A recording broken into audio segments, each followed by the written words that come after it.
She's the smallest person on the Esperanza, but today our boat driver Jetske went up against two of the biggest ships in this part of the Southern Ocean. Well inside supposedly protected Antarctic waters, the factory ship Nisshin Maru, which Greenpeace has been chasing for the 11th day, was trying to refuel. This is a pristine environment, which Japan, amongst many other nations, has promised to protect. Today, once again, that promise was broken. From the Greenpeace ship Esperanza, we radioed the Nisshin Maru, warning that our inflatable would come alongside to prevent the refueling, and demanded that they leave Antarctic waters to resupply and then continue back to Japan.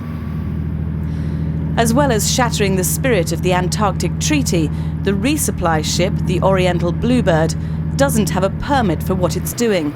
The Japanese government deny it is part of the whaling fleet, but by refueling and then taking whale meat back to Tokyo, the Bluebird makes herself an integral part of the operation. With no license to do so, it was an illegal operation under the International Whaling Commission's own regulations.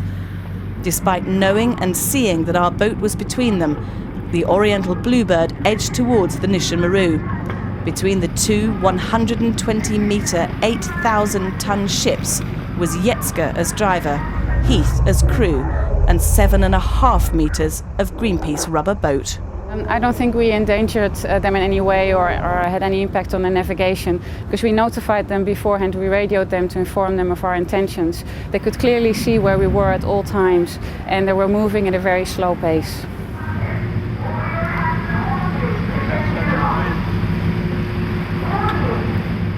It was a little bit scary, but I made sure that I would be able to get out if I needed to. Eventually, Jetske and Heath had to get out of the way. We had delayed but not stopped the refuel.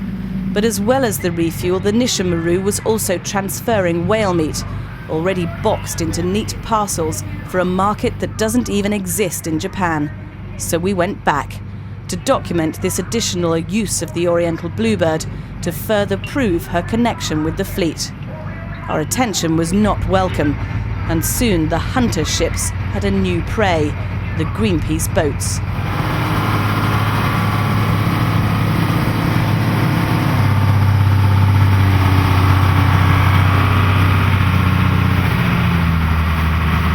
For almost an hour, the close-quarter manoeuvres swept around the boat, until out of the gloom on the horizon came the Australian government's ship, the Oceanic Viking. Now the waiting game begins. Who's going to make the next move? Regardless of who it is, rest assured that Greenpeace is right here, ready to take action.